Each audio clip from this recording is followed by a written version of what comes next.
les hommes. Vous trouvez ça dans 1 Corinthiens 15. Et la deuxième pensée, ayant dit cela, Paul, preuve à l'appui, affirme avec force, mais maintenant, Christ est ressuscité. Et parce qu'il est ressuscité, nous aussi nous ressusciterons. Nous serons tous changés en un instant, en un clin d'œil, à la dernière trompette. La trompette sonnera et les morts ressusciteront incorruptibles. Le développé de tout ceci est à lire tout entier dans 1 Corinthiens 15. La preuve que Jésus n'est pas mort comme les autres hommes, c'est que, comme les autres hommes, il n'est pas resté dans la mort. La résurrection de Jésus est la preuve que nous avons une espérance aussi vivante que lui est vivant. Je continue, et je rappelle. Un tremblement de terre a salué la mort de Jésus-Christ. Un autre tremblement a salué l'annonce de sa résurrection, et maintenant, une série de tremblements de terre annonce son prochain retour. Avant de quitter les siens, le Seigneur ne les a pas laissés sans consolation. C'est en ces termes qu'il leur a dit qu'il reviendrait. Que votre cœur ne se trouble pas. Vous croyez en Dieu, croyez aussi en moi. Il y a plusieurs demeures dans la maison de mon Père.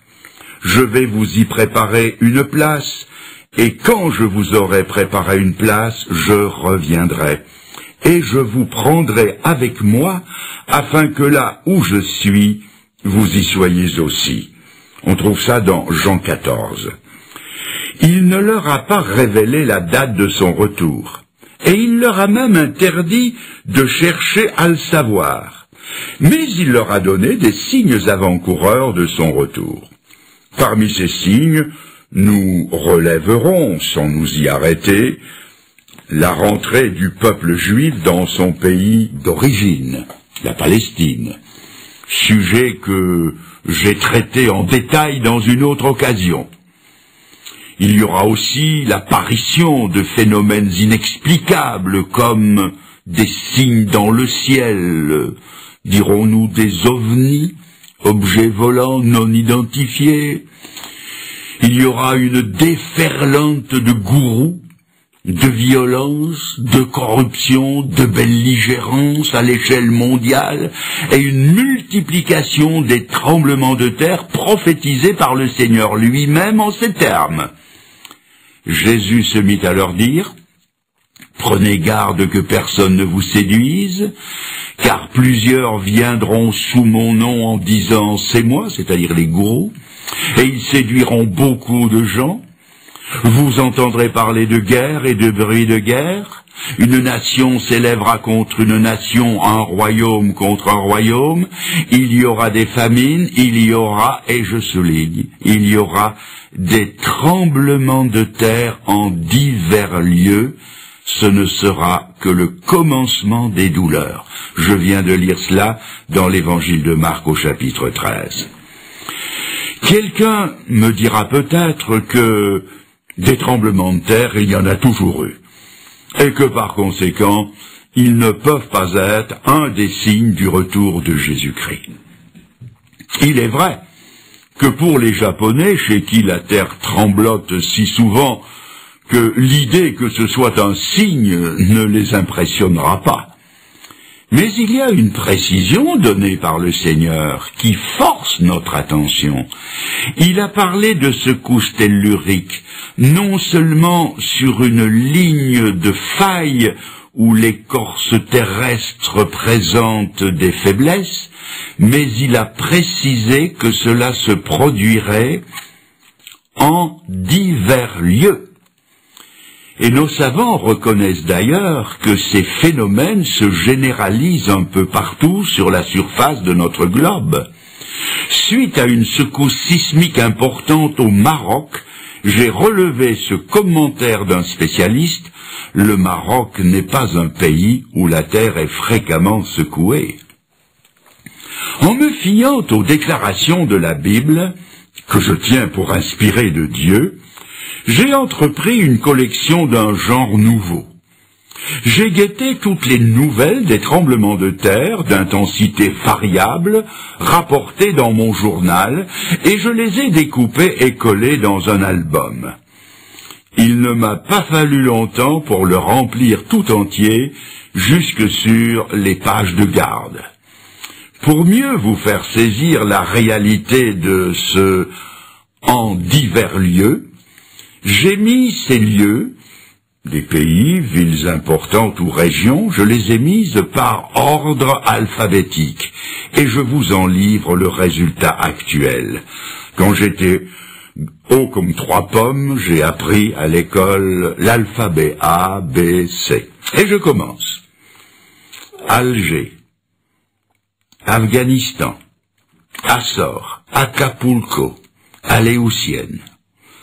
Et puis, Barcelone, Brest, Bad Hersfeld, Bologne, Bogota, Caen, Catanzaro, Cherbourg, Derby, El Asnam, Ebingen, Fairbanks, Fribourg, Florence, le Frioul, Graz, Guatemala, Hawaï, Ualienne, Istanbul, Izmir, Java, Juneau, Kurdistan, Kermadec, Klagenfurt, Kobe, Londres, Le Caire, La Louvière, Lisbonne, Mexico, Marseille, Manille, Morlaix, Milan, Nantes, Nice, Nouvelles Hébrides, Oslo, Okinawa, Pérou, Pasadena, Quito, Raguse, Rome, Santiago, San Francisco, Stuttgart, San Salvador, Téhéran, Tokyo, Tunis, Turin, Vienne, Vulcano, Württemberg, Yellowstone, Zélande et Zurich. La Bible va plus loin quand elle nous en parle d'ébranlement. Elle dit que les puissances des cieux seront ébranlées, c'est-à-dire que les démons redoublent d'efforts. La Bible nous dit encore, les nations ne sauront plus que faire, c'est-à-dire que les structures de la civilisation s'effritent et s'effondrent. Elle va plus loin encore et elle dit il y aura des tremblements de terre en divers lieux, c'est-à-dire que les éléments de la nature se détraquent. Autrement dit, chacun à sa façon se prépare pour le retour de Jésus-Christ. À mon tour de vous demander si vous êtes prêts pour ce grand événement. Quatrièmement, jamais on n'a entendu dire que les hommes aient souhaité des cataclysmes de ce genre. Demandez à ceux qui ont vécu les tragédies du Frioul en Italie, du Kobe au Japon, ou d'Izmir en Turquie, tous vous diront qu'ils ont peur des fléaux de la nature. Et pourtant les jours viennent où des hommes qui ont désappris à lever les yeux vers le ciel, qui ont désappris à prier, vont prier le ciel de leur envoyer des tremblements de terre. Voici ce qu'on lit en Apocalypse 6, verset 12. Quand il ouvrit le 6e sceau, il y eut un grand tremblement de terre. Le soleil devint noir comme un sac de crin. Les rois de la terre, les grands, les chefs militaires, les riches, les puissants, tous les esclaves et les hommes libres se cachèrent dans les cavernes et dans les rochers des montagnes. Et ils disaient aux montagnes et aux rochers, « Tombez sur nous et cachez-nous devant la face de celui qui est assis sur le trône et devant la colère de l'agneau, car le grand jour de sa colère est venu et qui peut subsister ?» Du haut en bas de l'échelle sociale, les hommes tremblent et désirent un cataclysme qui leur offrira un refuge devant celui qui vient.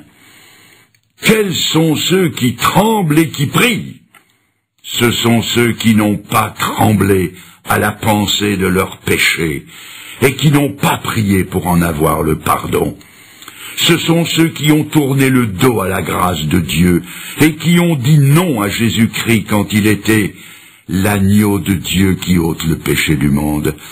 En ce jour, par un de ces paradoxes dont se sert l'Écriture, c'est encore l'agneau de Dieu, mais il est animé de sa colère. Et dans leur épouvante, ils invoquent un Dieu qu'ils ont méconnu pour que la terre tremble, pour que des cavernes s'ouvrent au flanc des montagnes et pour que des rochers tombent et en obturent l'entrée. L'heure J du jugement a sonné, et la terreur est telle que pour la première fois dans l'histoire du monde, les hommes désirent ce qu'ils ont toujours craint. Il y a quelques années au Chili, lors de violentes secousses sismiques, on a vu des hommes se jeter à genoux en pleine rue et demander au ciel d'arrêter le tremblement de terre. Ici, c'est le contraire. Ils implorent le ciel de leur envoyer un cataclysme qui leur paraît plus supportable que d'affronter le juste jugement de Dieu. Mes amis, si vous refusez le seul refuge que Dieu offre en Jésus-Christ, vous vous préparez pour ce jour-là. Il demande que les rochers se fendent, que des cavernes s'ouvrent au flanc des montagnes, qu'ils puissent s'y engouffrer, et que derrière eux des tonnes de matériaux tombent pour en obturer l'entrée. Mes amis, n'attendez pas. N'attendez pas que sa grâce se change en jugement et son amour en colère, mais que plutôt, comme pour ces deux femmes qui cherchaient le Seigneur en allant au sépulcre, vous entendiez la promesse. Pour vous, ne craignez pas. Je continue encore un autre chapitre. C'est le chapitre 4 du livre des Actes des Apôtres qui nous fait assister maintenant à une réunion de prière des chrétiens persécutés de l'Église des premiers temps, dont voici un abrégé à partir du verset 24. Ils élevèrent à Dieu la voix tous ensemble et dirent « Seigneur, vois leurs menaces et donne à tes serviteurs d'annoncer ta parole avec une pleine assurance. Étends ta main pour qu'ils se fassent des guérisons, des miracles et des prodiges par le nom de ton saint serviteur Jésus. » Quand ils eurent prié, le lieu où ils étaient assemblés trembla. Je répète, le lieu où ils étaient assemblés trembla. Ils furent tous remplis du Saint-Esprit et ils annonçaient la parole de Dieu avec assurance. Le lieu où ils étaient assemblés trembla. Un ami chrétien dont le ministère s'exerçait surtout au niveau de la cure d'âme et qui avait à combattre, comme le dit l'Écriture, contre les dominations, autorités des princes des ténèbres et les esprits de méchanceté dont parle l'Épître aux Éphésiens. Cet ami m'a dit un jour que, comme cela se passe dans les évangiles, un démon avait crié par la bouche d'un possédé. Écoutez bien ça. Quand les chrétiens prient, nous les démons nous tremblons. Et en réponse à la prière de ces chrétiens de la première heure, l'enfer a dû trembler au point qu'un tremblement de terre limité a secoué le lieu où ils étaient réunis. Voyez-vous, les premiers chrétiens croyaient à la puissance de la prière. Pour eux, la prière ce n'était pas un rite, c'était un besoin. Ce n'était pas un petit acte de piété, c'était un impératif. Ce n'était pas la récitation monotone de prières apprises par cœur, c'était une conversation intense avec Dieu. Sommes-nous dès lors étonnés que l'enfer tremblait en profondeur et en surface, et que les premiers disciples sortaient de là remplis du Saint-Esprit pour annoncer la parole de Dieu?